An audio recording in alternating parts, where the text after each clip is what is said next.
ഇരിഞ്ഞാലക്കുട രൂപതയിൽ ഈ വർഷം വൈദികരുടെ മൃതദേഹ സംസ്കാരം ഇത് രണ്ടാം തവണയാണ്. കഴിഞ്ഞ ജനുവരി മാസത്തില് മരണം വഴി നമ്മിൽ നിന്ന് വേർപിരിഞ്ഞു പോയത് ജോൺസൺ ജി ആലപ്പാട്ടച്ഛനായിരുന്നു. അന്ന് അച്ഛൻ്റെ സഹപാഠി എന്ന നിലയിൽ വചന സന്ദേശം ഞാൻ തന്നെയാണ് പങ്കുവച്ചത്. ഇന്ന് ബഹുമാനപ്പെട്ട ചുങ്കത്തച്ഛൻ്റെ മൃതദേഹ സംസ്കാര ശുശ്രൂഷയിൽ ഈ വചന സന്ദേശം പങ്കുവയ്ക്കാൻ വീണ്ടും എന്നോട് ആവശ്യപ്പെട്ടപ്പോൾ പെട്ടെന്ന് മനസ്സിൽ വന്നത് 6 മാസം മുൻപ് ഞാൻ തന്നെയാണല്ലോ പറഞ്ഞത്, വേറെ ആരെങ്കിലും ഒന്ന് നോക്കിയാലോ എന്നൊരു ചിന്തയായിരുന്നു. കൊച്ചച്ഛന്മാരായിരുന്ന റാഫേൽ പഞ്ഞിക്കാരൻ അച്ഛൻ, ജോയ് പാലിയേക്കര അച്ഛൻ തുടങ്ങിയ അച്ഛന്മാരൊക്കെ ഈ കൂട്ടത്തിലുണ്ട്.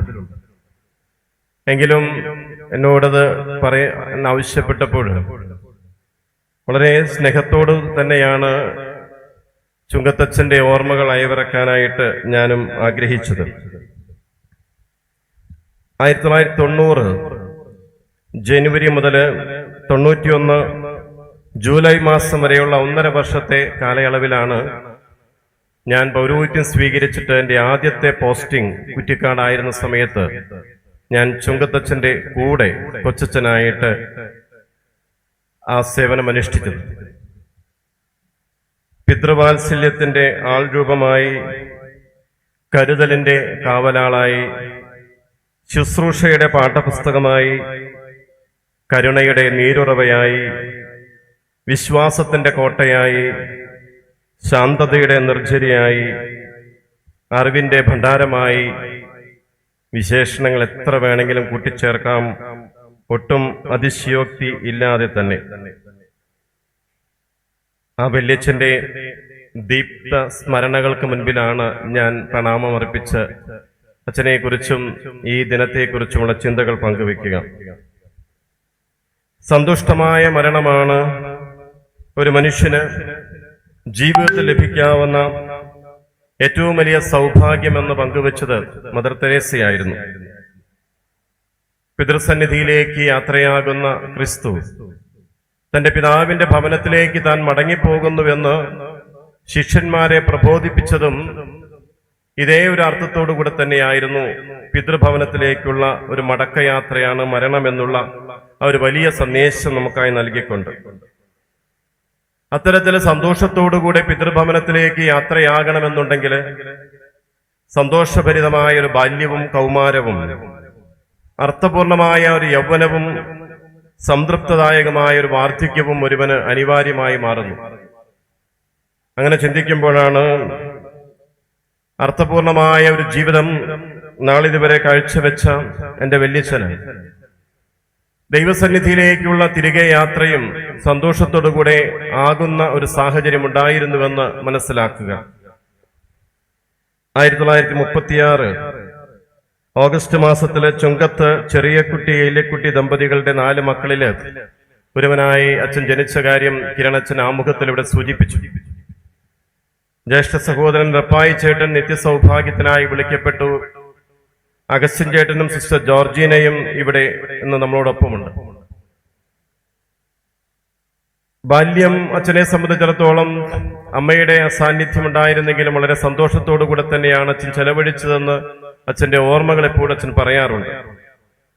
മൃതദേഹ സംസ്കാര ശുശ്രൂഷയുടെ 2ാം ഭാഗം, ആ 2ാം ഭാഗത്തിലെ ഒരു പാട്ട് ഇപ്രകാരമായിരുന്നല്ലോ: അന്നൊരു നേരിയ നാദം കേട്ടു, ദൈവിക വിളിയുടെ മോഹനനാദം, മാനസവേദിയിൽ ആഞ്ഞു പതിഞ്ഞു, വേരുപിടിച്ചത് പൂക്കളണിഞ്ഞു, കർത്താവേ നിൻ വിളിയുടെ ശബ്ദം പിഞ്ചെന്നവനെ കൈവെടിയല്ലേ. കുഞ്ഞുനാളിലെ ആ മകനിലുണ്ടായ ദൈവവിളിയുടെ നാദം തിരിച്ചറിഞ്ഞ ആ മാതാപിതാക്കൾ 4 മക്കളില് 3 ആൺമക്കളില് ഒരാളെ ദൈവത്തിനായി കൊടുക്കുകയും ഏക സഹോദരി ഹോളി ഫാമിലി സന്യാസിനി സമൂഹത്തിന്റെ ഒരു അംഗമായി മാറാനായിട്ട് നൽകുകയും ചെയ്തതിലൂടെ ദൈവത്തിന് 50% മാറ്റിവെച്ച ഒരു വലിയ പാരമ്പര്യം ചുങ്കത്ത് തറവാടിനുണ്ട് എന്നുള്ളത് സന്തോഷത്തോടെ അഭിമാനത്തോടെ അച്ഛനും പറയാറുണ്ടായിരുന്നു. ആ പരമ്പരയിൽ ഇന്ന് നമുക്ക് ഇവിടെ ആൻഡോ ചുങ്കത്തച്ഛനും അജി ചുങ്കത്തച്ഛനും ജോസ് ചുങ്കനച്ഛനും ആ തായ്വഴിയിൽ 6 പേര് ചുങ്കത്ത് തറവാട്ടിൽ ഉണ്ട് എന്ന് നമുക്കറിയാം. ഒപ്പം അച്ഛന്റെ അമ്മായിയുടെ വീടായ പാലിയേക്കര തറവാട്ടിൽ നിന്നുള്ള വൈദികരും ഇന്ന് നമ്മളോടൊപ്പമുണ്ട്. 1964 വൈദിക പട്ടം സ്വീകരിച്ച ചുങ്കത്തച്ഛൻ ഞാനന്ന് ജനിച്ചിട്ടില്ല. അച്ഛന്റെ ശുശ്രൂഷ ആരംഭിക്കുന്നത് പുതുക്കാട്, കുറ്റിക്കാട് പള്ളികളിലെ കൊച്ചച്ഛനായിരുന്നു കൊണ്ടാണ്. 18 പള്ളികളിലെ വികാരിയായിരുന്നു. അതില് കൽപ്പറമ്പ്, കുറ്റിക്കാട്, പുത്തഞ്ചിറ, അമ്പഴക്കാട്, ഫൊറോനകളിലെ വികാരിയച്ഛനായിട്ടും മറ്റ് 14 പള്ളികളിലെ വികാരി എന്ന നിലയിലും അച്ഛൻ ചെയ്ത സ്തുത്യർഹമായ സേവനം ഏവരും അനുസ്മരിക്കുന്നുണ്ട്. തുടർന്ന് മൈനസ് സെമിനാരിയിലെ സ്പിരിച്വൽ ഫാദറായിട്ടും ലീജിയൻ ഓഫ് മേരിയുടെ രൂപത ഡയറക്ടറായിട്ടും മാതൃവേദി ഡയറക്ടറൊക്കെ ആയിട്ടുള്ള അച്ഛന്റെ ശുശ്രൂഷ 40 വർഷം കർമ്മനിരതമായ ശുശ്രൂഷ തന്നെയാണ് അച്ഛൻ നിർവഹിച്ചിരുന്നത് എന്ന് നമുക്കൊക്കെ അറിയാം. കഴിഞ്ഞ 20 വർഷത്തോളമായി അച്ഛൻ പ്രീസ്റ്റ് ഹോമിലെ ആ ഒരു ഭവനത്തിലായിരുന്നു അച്ഛന്റെ ശിഷ്ടകാലം ചെലവഴിച്ചിരുന്നത് എന്നും നമുക്കൊക്കെ അറിയാം. ഇന്നലെ മിനിഞ്ഞാന്ന് അച്ഛന്റെ മരണവാർത്ത അറിഞ്ഞതിന് ശേഷം കുറ്റിക്കാട് നിന്നും മാരാങ്കോട് നിന്നും എനിക്ക് പരിചയമുള്ള പലരും, അവരിൽ പലരും ഇവിടെ ഇരിക്കുന്നുണ്ട്, അച്ഛന്റെ ഓർമ്മകൾ അയവിറക്കിക്കൊണ്ട് വിളിച്ചിരുന്നു. ഇന്ന് അച്ഛനിരുന്ന കുണ്ടുകാട്, പൊങ്ങണങ്കാട് ഇടവകയിൽ നിന്നുള്ള ആളുകളും ഈ മഴയത്ത് അവര് പ്രതികൂലമായ കാലാവസ്ഥയെ അവഗണിച്ചുകൊണ്ട് തന്നെ വണ്ടിയിലും ബസ്സിലൊക്കെ ആയിട്ട് ഇവിടെ വന്നു പോയതും ഞാൻ ഓർക്കുന്നു. അവരുടെയൊക്കെ മനസ്സിൽ അവരുടെ വികാരിയായിരുന്ന ഇഗ്നേഷ്യസത്തിനെ കുറിച്ചുള്ള ദീപ്തമായ സ്മരണകൾ ഇപ്പോഴും നിലനിൽക്കുന്നു എന്നറിയുന്നത് ഒരു വൈദികന്റെ ജീവിതം എത്രമാത്രം ആളുകളെ സ്പർശിക്കുന്നു എന്നുള്ളതിന്റെ ഒരു നേർക്കാഴ്ചയായിട്ട് എനിക്കും അനുഭവപ്പെട്ടു. ഞാൻ അച്ഛനിൽ നിന്ന് പ്രധാനമായിട്ടും പഠിച്ച ഒരു 6 പാഠങ്ങൾ ഒന്ന് ചുരുക്കി അവതരിപ്പിക്കാനാണ് ഞാൻ ആഗ്രഹിക്കുക.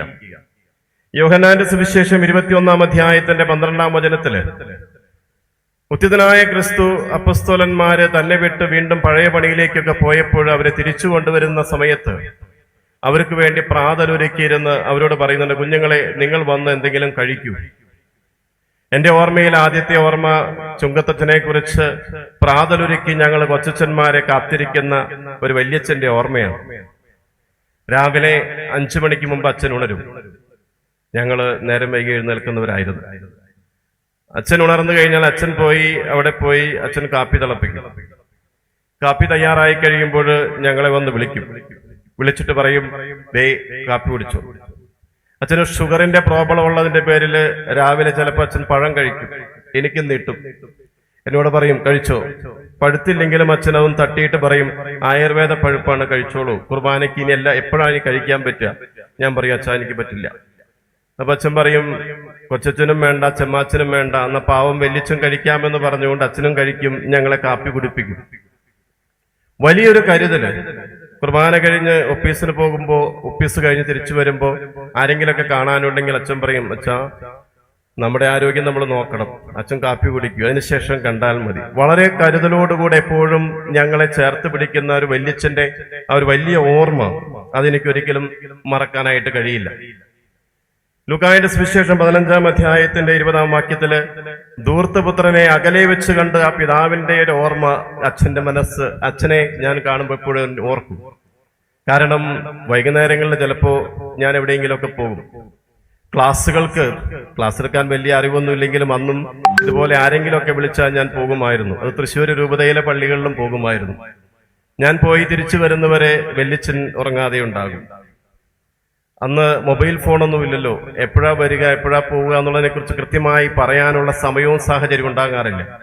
പക്ഷേ എത്ര വൈകിയാലും എന്റെ സ്വരം കേട്ട് കഴിഞ്ഞാൽ വാതിൽ തുറന്ന് പോയ കാര്യങ്ങളെക്കുറിച്ച് ചോദിച്ച് അവിടുത്തെ വിശേഷങ്ങൾ അറിഞ്ഞ് എല്ലാം അറിഞ്ഞതിന് ശേഷമേ അച്ഛൻ കിടക്കാൻ പോകാറുള്ളൂ.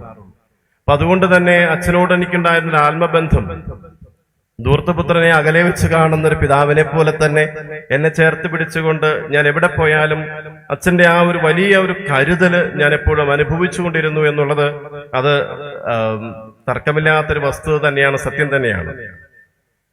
മൂന്നാമതായിട്ട് ലൂക്കായുടെ സുവിശേഷം 10-ാം അധ്യായത്തിന്റെ 17-ാം വചനത്തില് കർത്താവ് പ്രേക്ഷിത വേലയ്ക്ക് അയച്ച 70 പേര് തിരിച്ചു വന്നപ്പോൾ കർത്താവ് ആനന്ദിച്ചുകൊണ്ട് പിതാവായ ദൈവത്തെ മഹത്വപ്പെടുത്തുന്നുണ്ട്. ചുങ്കത്തച്ഛന്റെ ഒരു പ്രത്യേകത ഞങ്ങളെയൊക്കെ ധാരാളം പ്രോത്സാഹിപ്പിക്കുമായിരുന്നു. ഞങ്ങൾ ചെയ്യുന്ന എല്ലാ ശുശ്രൂഷകളിലും അച്ഛന്റെ കയ്യൊപ്പ് ചാർത്തിക്കൊണ്ട് അതെല്ലാം അച്ഛൻ വളരെ സന്തോഷത്തോടുകൂടെ ഞങ്ങളെ സപ്പോർട്ട് ചെയ്ത് ഞങ്ങൾക്ക് ആവശ്യമായ എല്ലാ പ്രോത്സാഹനവും നൽകുമായിരുന്നു. കുറ്റിക്കാട് പള്ളിയുടെ മണിമാളിക ഇപ്പോഴും അച്ഛന്റെ ഒരു സ്മാരകമായിട്ട് അവിടെയുണ്ട്. പള്ളികൾ 2 മാറി പണിതെങ്കിലും മണിമാളിക മാത്രം ഇപ്പോഴും പൊളിച്ചിട്ടില്ല.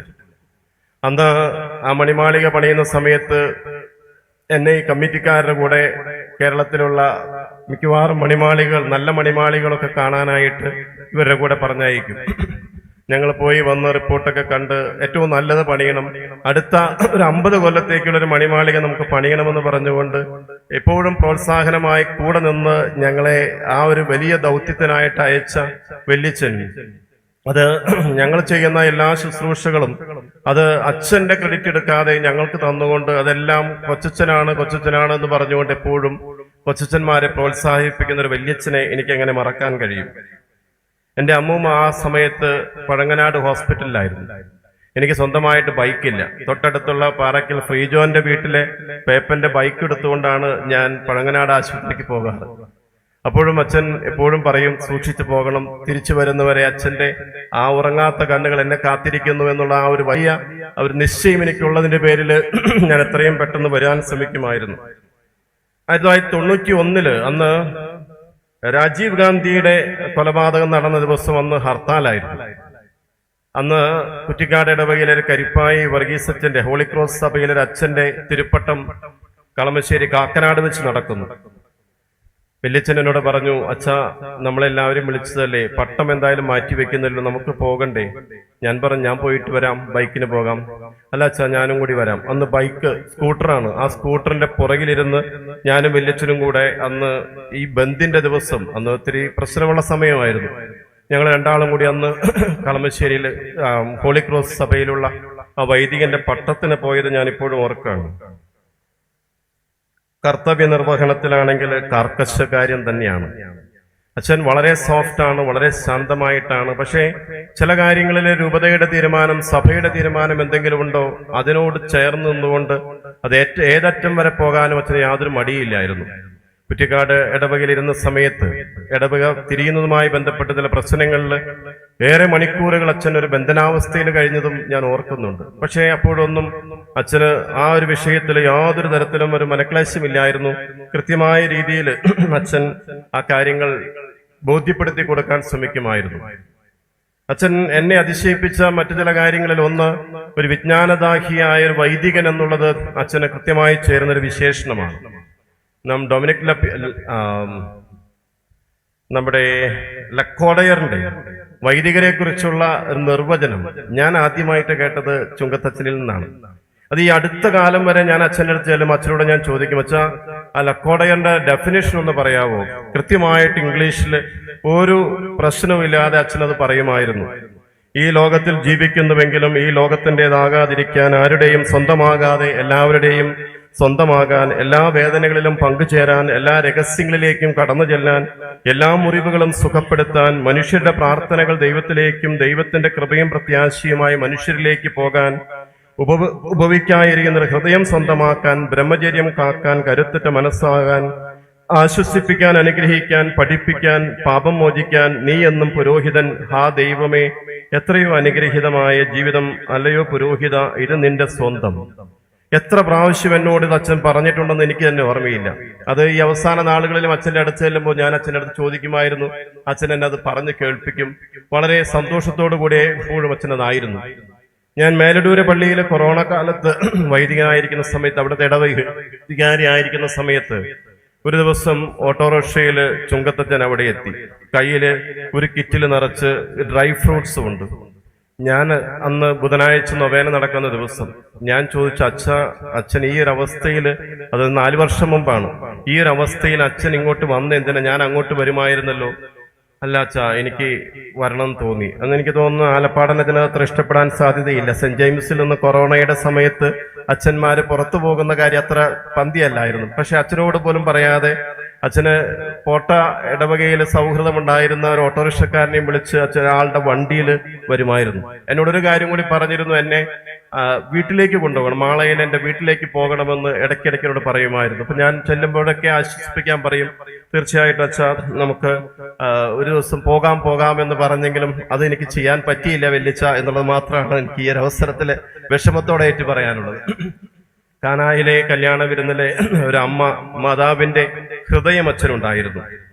മറ്റുള്ളവരുടെ കുറവുകളും പോരായ്മകളും ഒക്കെ അറിയുന്ന നിമിഷത്തിൽ വേറെ ആരും അറിയാതെ അതിന് പരിഹാരം കണ്ടെത്താനായിട്ട് ശ്രമിക്കുന്ന ആ ഒരു വലിയ മനസ്സും അത് ചുങ്കത്തച്ഛനില് ഞാൻ പഠിച്ചറിഞ്ഞ കാര്യങ്ങളാണ്. പ്രിയമുള്ളവരെ, ഈ ഒരു 6 കാര്യങ്ങളിലൂടെ ഞാൻ ഈ വല്യച്ഛനെ ഞാൻ അവതരിപ്പിക്കുമ്പോൾ ഈ വല്യച്ഛൻ നമുക്ക് നൽകുന്ന ഒരു വലിയൊരു പ്രചോദനവും ഈ അച്ഛന്റെ അസാന്നിധ്യം നമ്മുടെ ഇടയിൽ സൃഷ്ടിക്കുന്ന ഒരു വാക്കുവും ഞാൻ തിരിച്ചറിയുന്നു. അച്ഛന്റെ ഈ അവസാന നാളുകളിൽ തലേ ദിവസമൊക്കെ ജനാളച്ചന്മാർ ചെല്ലുമ്പോൾ എല്ലാവർക്കും തന്റെ പൗരോഹിത്യ ജീവിതം എന്നുള്ള വലിയ ദാനം തന്ന ദൈവത്തിന് നന്ദി പറയുകയും എല്ലാവരെയും ബ്ലസ് ചെയ്തുകൊണ്ടാണ് അച്ഛൻ കിടന്നിരുന്നത്. അത്രയേറെ അച്ഛൻ തന്റെ പൗരോഹിത്യത്തെ വിലമതിച്ചിരുന്നു എന്നുള്ളത് നന്ദിയോടുകൂടെ ഓർക്കുന്നു. 2025 ക്രിസ്തു ജയന്തി ജൂബിലി വർഷമാണ്. പ്രത്യാശയുടെ തീർത്ഥാടകനായി നാം ജീവിക്കാനായിട്ട് ഫ്രാൻസിസ് പാപ്പ നമ്മെ ആഹ്വാനം ചെയ്തുകൊണ്ടാണ് കടന്നുപോയത്. ആ ഒരു പ്രത്യാശയുടെ സാന്നിധ്യമായിട്ടാണ് ചുങ്കത്തച്ഛൻ നമ്മുടെ ഇടയിൽ ജീവിച്ചത് എന്ന് അഭിമാനത്തോടെ നമുക്ക് ഓർക്കാൻ കഴിയട്ടെ. കൊരിന്തോസ്കാർക്ക് എഴുതിയ 1-ാം ലേഖനത്തിൽ നിന്ന് 15-ാം അധ്യായമാണ് നാം ഇന്ന് വായിച്ചു കേട്ടത്. അതിന്റെ തൊട്ടു മുൻപുള്ള ഭാഗം നമ്മോട് പറയും, ഈ ജീവിതത്തിന് വേണ്ടി മാത്രം നാം ക്രിസ്തുവിൽ പ്രത്യാശ വെച്ചവരാണെങ്കിൽ നാം എല്ലാ മനുഷ്യരെയും കാൾ നിർഭാഗ്യവന്മാരാണ്. ഈ ഒരു ജീവിതത്തിന്റെ പരിസമാപ്തിക്ക് വേണ്ടി ഇവിടെ സന്തോഷകരമായി ജീവിച്ചു തീരാൻ വേണ്ടിയിട്ടല്ല ക്രിസ്തുവിൽ നാം പ്രത്യാശ അർപ്പിച്ചത്. ആ പ്രത്യാശ അതുക്കും മേലെയാണ് ക്രിസ്തുവിലുള്ള വിശ്വാസം നമ്മെ നയിക്കുന്നത് ഉചിതമാകുന്ന മറ്റൊരു അനശ്വരമായ ജീവിതത്തിലേക്കുള്ള ഒരു പ്രത്യാശയോടുകൂടെയാണ് എന്ന് വചനഭാഗം നമ്മെ ഓർമ്മപ്പെടുത്തുന്നുണ്ട്. കൊരിന്തോസ്കാർക്ക് 2-ാം ലേഖനത്തെ പൗലോസ്ലീഹ പറയുന്നത് പോലെ, നാം വസിക്കുന്ന ഭൗമികമായ ഈ ഭവനം നശിച്ചു പോകുമെങ്കിലും മനുഷ്യകരങ്ങളാൽ നിർമ്മിതമല്ലാത്തതും ശാശ്വതമായ ദൈവിക ഭവനം സ്വർഗത്തിൽ ഞങ്ങൾക്കുണ്ട് എന്നുള്ള വലിയ പ്രത്യാശ, വലിയൊരു ഉറപ്പ് ഞങ്ങൾക്കെല്ലാവർക്കുമുണ്ട്. ആ ഒരു ഉറപ്പിലാണ് ചുങ്കത്തച്ഛനെ നമ്മളെ യാത്രയാക്കുന്നത്. അതുകൊണ്ട് തന്നെ അച്ഛൻ ഞങ്ങളെ പിരിഞ്ഞു പോകുമ്പോൾ അച്ഛന്റെ അസാന്നിധ്യം ഞങ്ങളുടെ മനസ്സുകളിലെ ചെറിയ വിങ്ങലുണ്ടാക്കുന്നുണ്ടെങ്കിലും, ഞങ്ങളുടെ രൂപതയ്ക്ക് ഒരു വലിയ നഷ്ടമായി ഭവിക്കുന്നുണ്ടെങ്കിലും, തീർച്ചയായും അച്ഛൻ ഞങ്ങൾക്ക് മുൻപേ യാത്രയാകുന്നത് പിതാവായ ദൈവം അച്ഛനായി ഒരുക്കിയ സ്വർഗഗേഹത്തിലേക്കാണ് എന്നുള്ള ഒരു വലിയ ആ ഒരു ബോധ്യം ഞങ്ങൾക്കുള്ളതിന്റെ പേരിൽ ആ ഒരു പ്രത്യാശയോടുകൂടെ തന്നെയാണ് അച്ഛനെയും ഞങ്ങളെ യാത്രയാക്കുന്നത്. കഴിഞ്ഞ ഏതാണ്ട് 2 പതിറ്റാണ്ട് വേണമെങ്കിൽ പറയാം, 20 വർഷത്തോളം അച്ഛൻ സെന്റ് ജോസഫ് ഭവനിലായിരുന്നു. ഈ കഴിഞ്ഞ 4 വർഷങ്ങളില് അച്ഛന് ഒരു തുണ സഹായിയുടെ ഒരു ആവശ്യമായിട്ട് വന്നു കഴിഞ്ഞപ്പോൾ അഗസ്റ്റിൻ ചേട്ടൻ അത് കണ്ടറിഞ്ഞുകൊണ്ട് ഒരാളെ അച്ഛന് വേണ്ടി മാത്രമായിട്ട് അവിടെ നിർത്തുകയും അച്ഛന്റെ ആ ഒരു പരിചരണത്തിന് വേണ്ടി ഏൽപ്പിക്കുകയും ചെയ്തത് നന്ദിയോടുകൂടെ ഓർക്കുകയാണ്. അച്ഛൻ മരിക്കുന്നതിന്റെ തലേ ദിവസവും ആ കുടുംബാംഗങ്ങൾ പലരും തന്നെ അവിടെ വന്ന് അച്ഛന്റെ അടുത്തുനിന്ന് അനുഗ്രഹം വാങ്ങിച്ചതായിട്ടും എനിക്കറിയാം. തീർച്ചയായും ആ കുടുംബം അച്ഛനോട് ചേർന്ന് യാത്ര ചെയ്തിട്ടുണ്ട്. ഞാൻ കൊച്ചനായിരിക്കുന്ന സമയത്തും അഗസ്റ്റിൻ ചേട്ടനും അതുപോലെ ജെയിംസും അതുപോലെ ജോർജീനയും ഇങ്ങനെയുള്ള അച്ഛന്റെ കുടുംബാംഗങ്ങളൊക്കെ കൂടെ വന്ന് അച്ഛന്റെ ആ ഒരു കരുതലും സ്നേഹവും അച്ഛന് അങ്ങോട്ട് കൊടുക്കുകയും തിരിച്ച് അവര് വാങ്ങുകയും ചെയ്തതായിട്ടൊക്കെ നന്ദിയോടുകൂടി ഓർക്കുന്നുണ്ട്. പ്രിയമുള്ളവരെ, നിങ്ങളുടെ കുടുംബത്തിൽ നിന്ന് ഇരിഞ്ഞാലക്കുട രൂപതയ്ക്ക് സഭയ്ക്ക് നൽകിയ ഈ ഒരു വലിയ അച്ഛനെ പ്രതി, ഈ ഒരു വൈദിക സാന്നിധ്യത്തെ പ്രതി ഈ കുടുംബത്തോടുള്ള ഞങ്ങളുടെ നന്ദിയും സ്നേഹവും ഞങ്ങൾ പ്രത്യേകമായിട്ട് അറിയിക്കുകയാണ്. ആ തായ്വഴിയിൽ 6 പേരാണ് വൈദികരായിട്ടുള്ളതെന്ന് ഞാൻ അറിയുന്നു. ഇനിയും നിങ്ങളുടെ കുടുംബത്തിൽ നിന്ന് ധാരാളം ദൈവവിളികൾ നമ്മുടെ സഭയ്ക്ക് വേണ്ടി ഉണ്ടാകട്ടെ എന്ന് പ്രത്യേകമായിട്ട് ഞങ്ങൾ ആഗ്രഹിക്കുകയും പ്രത്യേകമായി പ്രാർത്ഥിക്കുകയും ചെയ്യുന്നു. പൗരോഹിത്യ വീതിയിൽ ഞങ്ങൾക്ക് മുന്നിൽ പ്രകാശമായി ജ്വലിച്ച് വഴിയായി നയിച്ച് ജീവനായി പകർന്ന് ഞങ്ങളെ പിന്നിട്ട് പോകുന്ന അല്ലെങ്കിൽ ഞങ്ങൾക്ക് മുൻപേ യാത്രയാകുന്ന ഞങ്ങളുടെ ഇഗ്നേഷ്യസ് അച്ഛന്, ഇവിടെ കൂടിയിരിക്കുന്ന ഞങ്ങളുടെ എല്ലാവരുടെയും പ്രാർത്ഥനാ മന്ത്രങ്ങൾ ഞങ്ങൾ ഉയർത്തുകയാണ്. അച്ഛൻ നിത്യതയിലേക്ക് പ്രവേശിക്കുന്നു, നിത്യതയിലേക്ക് ലയിക്കുന്നു എന്നുള്ള ബോധ്യത്തോടുകൂടെ ഈ ഒരു വിരഹത്തെ നമുക്ക് ഏറ്റെടുക്കാനായിട്ട് ശ്രമിക്കാം. അച്ഛന് വേണ്ടി നമുക്ക് പ്രാർത്ഥിക്കുന്നതോടൊപ്പം തന്നെ അച്ഛൻ നമുക്ക് വേണ്ടി മാധ്യസ്ഥം വഹിക്കും.